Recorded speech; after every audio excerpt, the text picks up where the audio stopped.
La seconde épître de Paul aux Corinthiens, chapitre 1. Paul, apôtre de Jésus-Christ par la volonté de Dieu, et le frère Timothée à l'Église de Dieu qui est à Corinthe, et à tous les saints qui sont dans toute l'Achaïe. Que la grâce et la paix vous soient données de la part de Dieu notre Père et du Seigneur Jésus-Christ. Béni soit Dieu, le Père de notre Seigneur Jésus-Christ, le Père des miséricordes et le Dieu de toute consolation, qui nous console dans toutes nos afflictions, afin que par la consolation dont nous sommes l'objet de la part de Dieu, nous puissions consoler ceux qui se trouvent dans quelque affliction. Car de même que les souffrances de Christ abondent en nous, de même notre consolation abonde par Christ. Si nous sommes affligés, c'est pour votre consolation et pour votre salut. Si nous sommes consolés, c'est pour votre consolation qui se réalise par la patience à supporter les mêmes souffrances que nous endurons. Et notre espérance à votre égard est ferme, parce que nous savons que si vous avez part aux souffrances, vous avez part aussi à la consolation.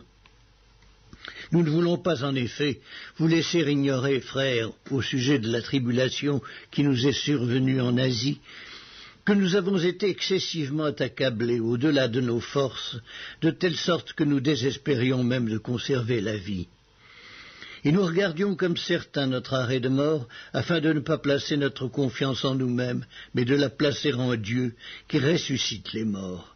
C'est lui qui nous a délivrés et qui nous délivrera d'une telle mort, lui de qui nous espérons qu'il nous délivrera encore, vous-mêmes aussi, nous assistant de vos prières, afin que la grâce obtenue pour nous par plusieurs soit pour plusieurs une occasion de rendre grâce à notre sujet.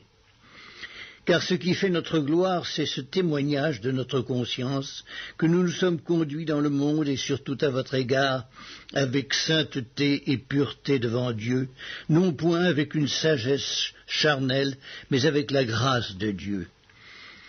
Nous ne vous écrivons pas autre chose que ce que vous lisez et ce que vous reconnaissez, et j'espère que vous le reconnaîtrez jusqu'à la fin, comme vous avez déjà reconnu en partie que nous sommes votre gloire, de même que vous serez aussi la nôtre au jour du Seigneur Jésus. Dans cette persuasion, je voulais aller d'abord vers vous, afin que vous eussiez une double grâce.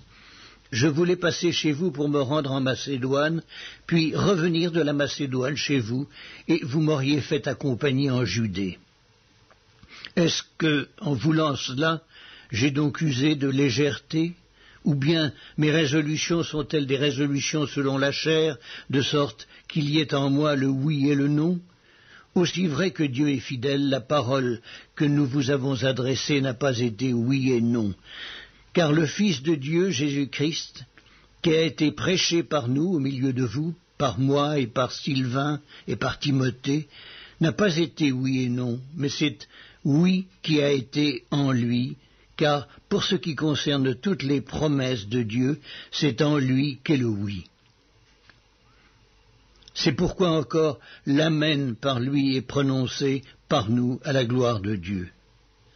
Et celui qui nous a fermis avec vous en Christ et qui nous a oints, c'est Dieu, lequel nous a aussi marqués d'un sceau et a mis dans nos cœurs les arts de l'esprit.